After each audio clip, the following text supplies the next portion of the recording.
Water LED presents Lights Out Outdoors, Season 1. Thank the good Lord, hop in my old pickup truck, chasing after that big old buck. Turkeys, tree rats, raps, and ducks. Grab my favorite old fishing pole, head down to that old honey hole. Spending our days living off this land. The good Lord put it here with a touch of His hand. Just begging to get back out on the wild some more. It's not a hobby, it's a way of life. Lights out outdoors. Lights out outdoors. Lights out outdoors.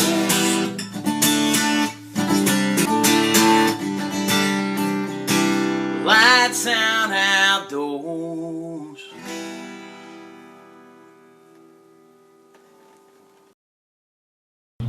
Welcome to Lights Out Outdoors. This is our first season, first episode. Before we talk about what's going on in this first episode, I want to tell you a little bit about ourselves.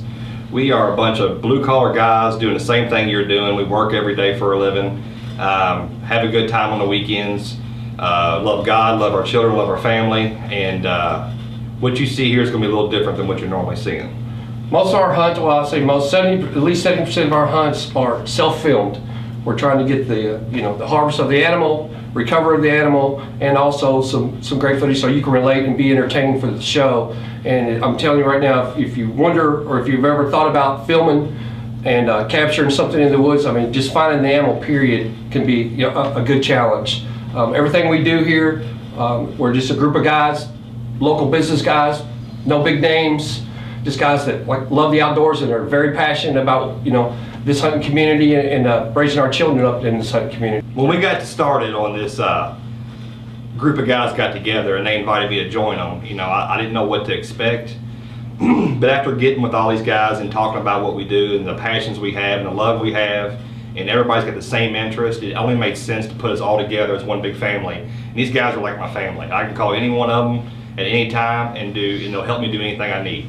So having all that in common, it was only natural for us to get together, team up, sometimes film each other, sometimes film ourselves, but always call each and every one of us when we harvest an animal to brag about it. Same things you do at home with your buddies. Another good thing we got is we've been blessed with some great sponsorships. Blue Water LEDs are being our title sponsor. Fantastic company, good Christian guys. Matthews, what better name do you need for shooting a bow than Matthews? Bardstown Mills. Bardstown Mills, thank you. Bardstown Mills is a great sponsor. Black Eagle Arrows, Bodyguard 360, Boneheads. Boneheads is a very vital part of what we do for our early season mineral sites. It really builds the rack. It really gets them nice. It keeps them coming back for more. And I'll tell you, we have the easiest part to do this is filming. And we use a lot of covert cameras, scouting cameras to figure out, try to pattern these deer. And getting it on film is the easy part and the fun part. We're blessed to have Chris Soder here, our editor, our in-house editor that takes a lot of time away from his family to help us out on this, and it's really, really good. Chris, tell us a little bit about the editing process. Well, actually I got a partner that I work with, Chris Bowman. We get to see the good, the bad, and the ugly with everybody's hunts.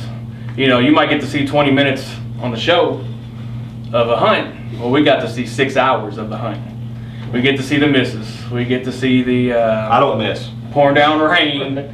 We get to see everything, the raw footage, and then we all get together, kind of like we are today. Big family. And we get to tell the story. Right. And we get to see the finished product, and then don't get much better than that. Yeah. And somehow Jim Terrell's stories are always better than everybody else. Those fish are always this big. I don't know why. I don't know what the deal is. Right. I don't know if that's just the way he is or what, but boy, he's got some big stories. As far as our family and our group, we have field staff members that we couldn't have the show without them too. It's not just the board members as far as our pro staff members. Our field staff members are our backbone also. the films that they turn in. We've got, you know, people that just religiously hunt and religiously are bugging Chris to get him taped and give him, you know, and clips of films so he can do his job. But again, for relation to you as far as the audience, we're just normal guys. That's it. Trying to hunt and trying to film it and bring you an educational, hopefully, and a show that you can relate to and enjoy. So stay tuned for more Lights Out.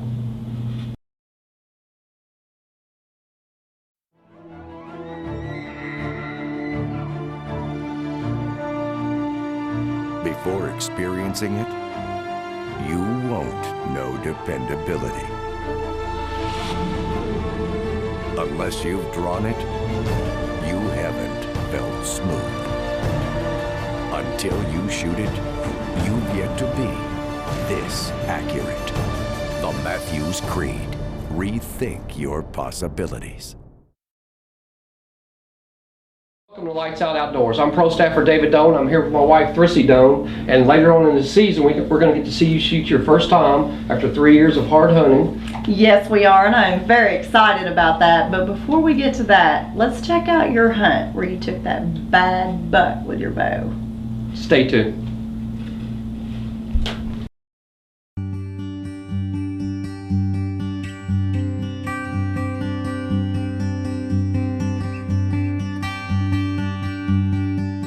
Well, here we are at Soggy Bottom Hunting Club. It's November the 4th, 2012, and I got a new set that I'm going to go try tonight. It's called the Finger. We also call it the Borrowed Stand. This morning through the area, and this afternoon I'm going to try to stick a doe. We got 1 week till rifle season opens. There's scrapes all over the ground and rubs everywhere. A lot of buck sign up here on top of this ridge we're going to go to, and so hopefully this wind will die down a little bit. Got a northeastern, and the stand's perfect for the wind, but still just a little too windy. Probably got the deer bedded all day, so we're going to get set here and see what happens. So stay tuned for more Lights Out.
Hey folks, I'm in the stand we call the Finger out here. I just moved it from over there to here. I got busted this morning by 2 sets of does, so I moved it over to here. I wasn't going to come back here, dude. I thought I put too much scent in the area, but I just feel really good about it. It's Sunday afternoon. My family's on the way here. It's been deer camp because the boys don't have school tomorrow, so I'm just going to sit here till they get here and see if anything comes up. So stay tuned for more Lights Out.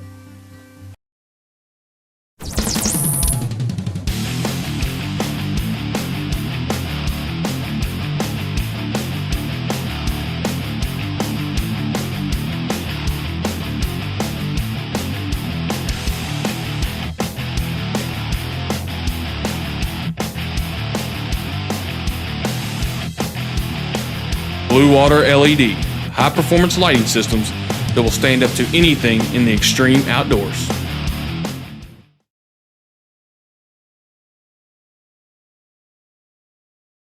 Now let's join back with David Dohn for one of his 2012 Kentucky whitetail hunts.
Yeah, baby, yeah.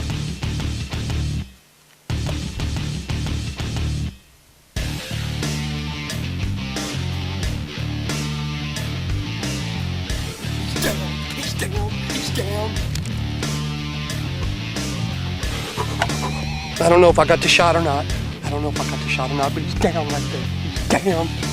Perfect heart shot. I ain't been in my stand 10 minutes.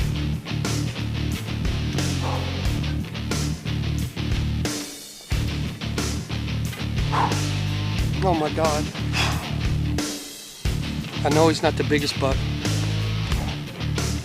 but I've been hunting hard.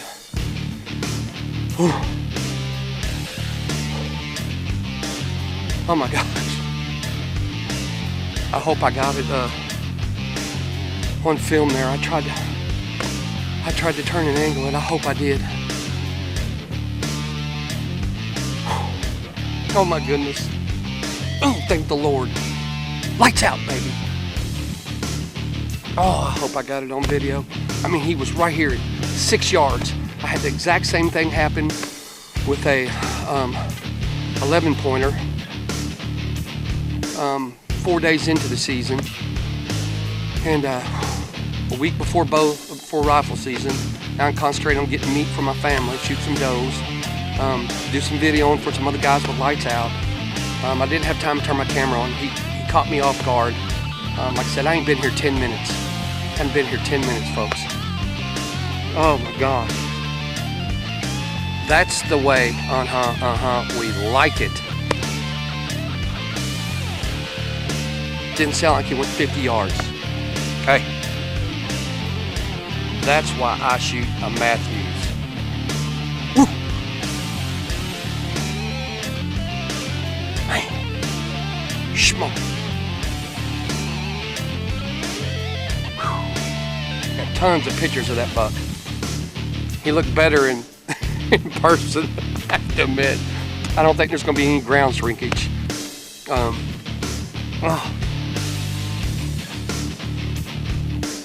I ain't been here 10 minutes. 10 minutes. Oh, I just hope I got the shot on film. It's so hard to film for yourself. I wanted to get good footage of him coming in and, of course, get the impact shot. Golly. It just happened so fast. So fast. And I'm so grateful. My boys and my wife are on the way out here to Soggy Bottom. It's a 2-hour drive. They don't have school tomorrow. It's Sunday afternoon. Man, just blessed. Just blessed.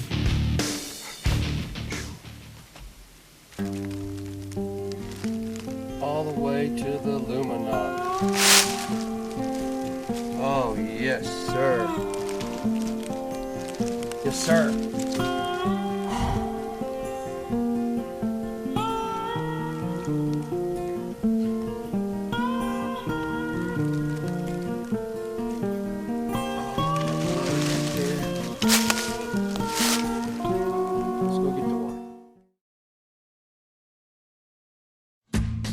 Bardstown Mills, serving you for more than 60 years, now has a new retail center with Purina and our own mixed feeds, pet food, and supplies.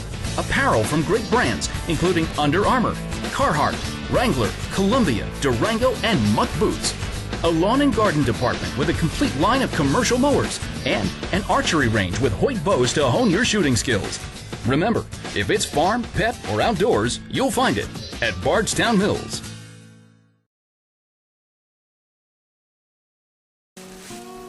All right, we're back. I picked my family up. My 2 boys, Tyson and Cody. My wife's filming, Brissy. And I'll show you what just went down. Come on, boys.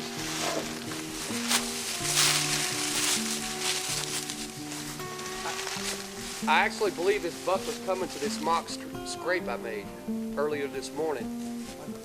My tree stand was on that tree right there, and I got busted twice this morning by 2 different sets of does. So I moved it over here behind this cedar right here, give me some more cover. And of course I was videoing myself. Y'all were just a little late getting here, or Cody would have videoed for me. But I moved it right here, and we left here at 1 o'clock this afternoon. And me and my uncle Glenn, who's with Lights Out, field staff member, said I probably won't come back and hunt this afternoon. Too much sitting here, but something told me just to come back here. I had a camera arm set up, so that's what I did, and I wasn't here 10 minutes. And my big eight come walking. Let's go over here and let's recover my arrow and let's look for this deer, boys.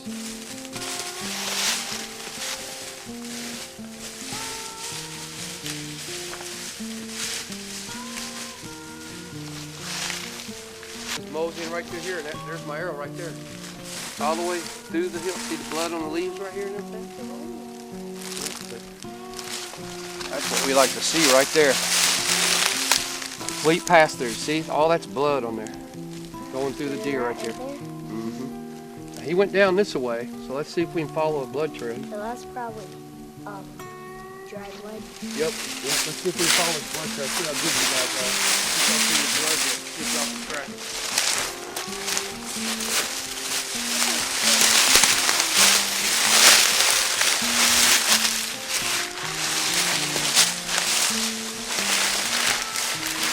Got it?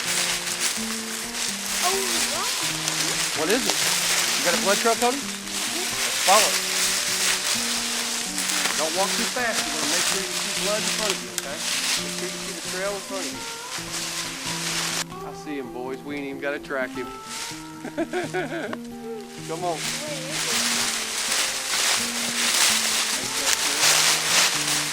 Look right here. Right here.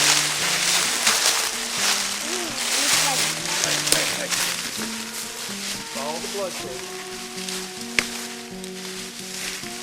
Follow it.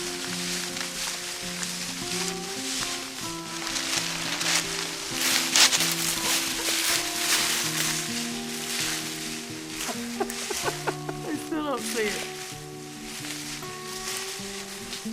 Hey boys, what's this right here?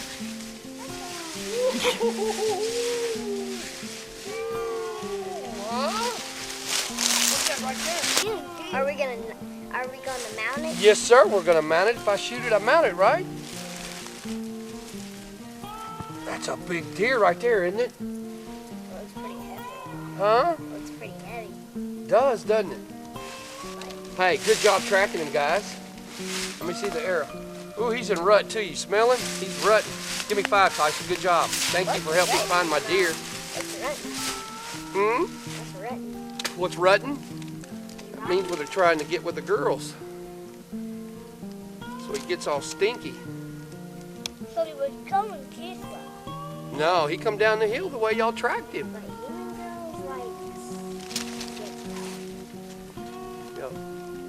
like. Hey, good job, guys. Hey, folks, I'm here with my family, Cody, Tyson, my wife, Thrissy.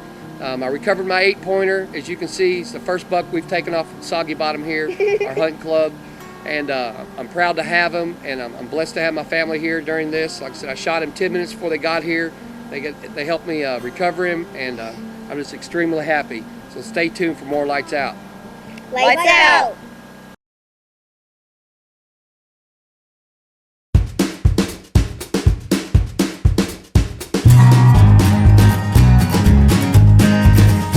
Let's catch up with Tom Chamberlain and the rest of the Lights Out crew at the Tim Farmer Classic.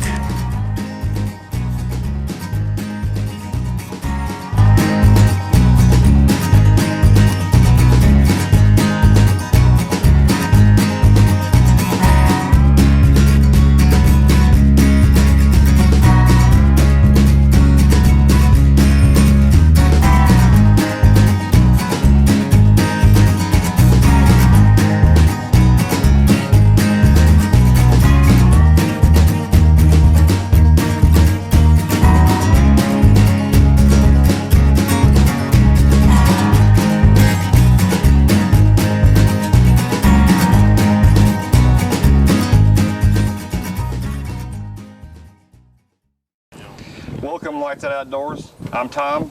We're here at the 18th annual Tim Farmer Classic. We have the host of Kentucky Field here with us, Mr. Tim Farmer. How's it going, sir? Hey, how you doing, buddy? Glad y'all out today. Well, we're proud to be here We love this program you got going. Tell us how it got started and why you started it. For people who have visited, they used to call it the game farm, you know, they've come here to see the animals, they've come here to see the Salado Center, but you know what, this is the headquarters for the Department of Fish and Wildlife, and we promote folks getting out hunting and fishing. And one day, I actually had the right to hunt that property right over there that you see in the background. Right. A private owner had that 11 acres and said I could hunt that. Well, I started thinking about the outlying property here, and I thought this would be a great place to have an archery tournament. And I used to be in 3D shooting a lot. I used to shoot a lot. Used to shoot a lot of IBO shoots. So I got to talking to some folks, and they sponsored a 30 target shoot. And that was 18 years ago. I talked to folks up front. They're absolutely tickled to death that we were doing it.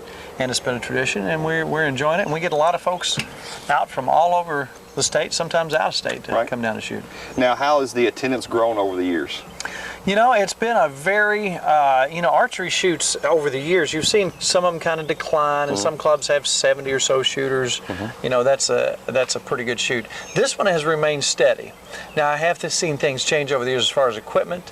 Back in the day, we all had pretty much kind of the same equipment when we started, you know, in the 90s, and even when I was shooting back in the 80s.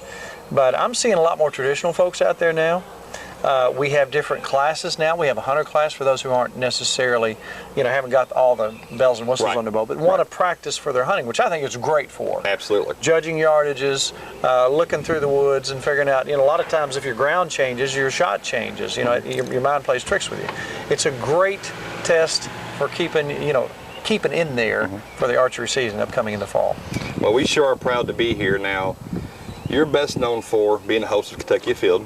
Fantastic program, we watch it faithfully. You do a lot of things educational and show a lot of different things, and everybody wants to be you. So bless their hearts. Tell us how it happens to get up to what the finished product is. As far as editing, you know, there's a lot of behind-the-scenes stuff that most people don't think about. They think you take your camera out there and point and shoot, and you go back and you got a show.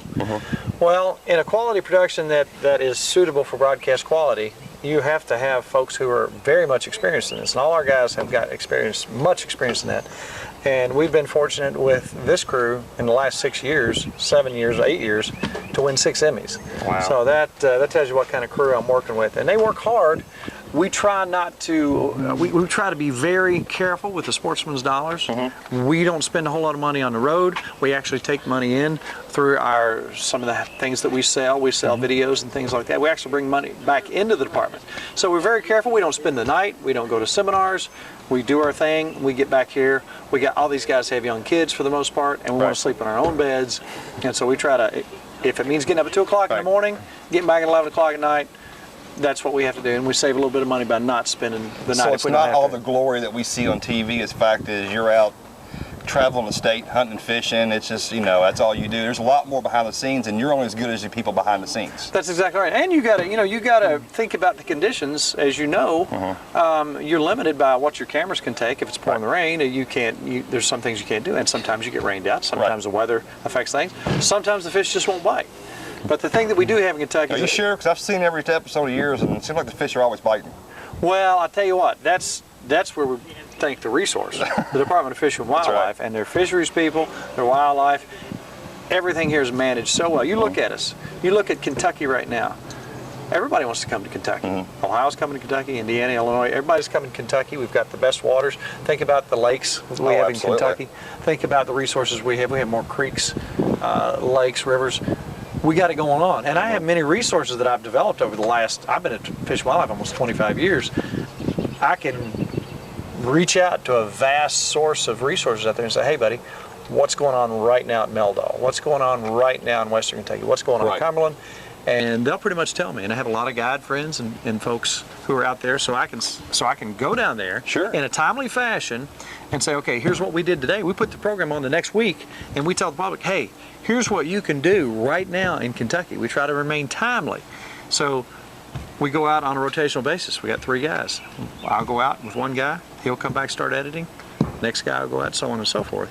We keep new stuff on to let people know what's going on. And that also goes back to saving money and the department because you're getting a heads up when they're biting. You're not going down there for a dry run. Yes, and that's what we try to do. We try to tell folks what's going on, and that's our fishing report. I brought that back. That was popular when I first started watching the show. When I was a kid, they had a fishing report way back when. So I think folks really enjoy that. When I was a kid and watched that, I listened to everything they said. I wrote it down, and I went out and I tried it. So we talked to our fisheries biologists. They talked to their resources. They talked to their folks out there, krill surveys, so on and so forth, and they gave that information. We try to give that to the folks so they don't waste that time, because gas is expensive and time is Absolutely. Well, folks, stay tuned for next year. We'll be back here at the Tim Farmer Classic. It's going to be May 17th and 18th, and as it gets closer, we will be putting it on our Facebook page and our website. Tim, thank you so much for taking the time. I know you're a busy guy. We really appreciate it. Good talking to you. And we look forward to seeing you in the future. Very good. Teach them how to hunt fish skinny D with a buck knife. Everything we do out here is what we love. And remember, it all came from a man up above. Spending our days living off this land. The good Lord put it here with a touch of His hand. Just begging to get back out in the wild some more. It's not a hobby, it's a way of life.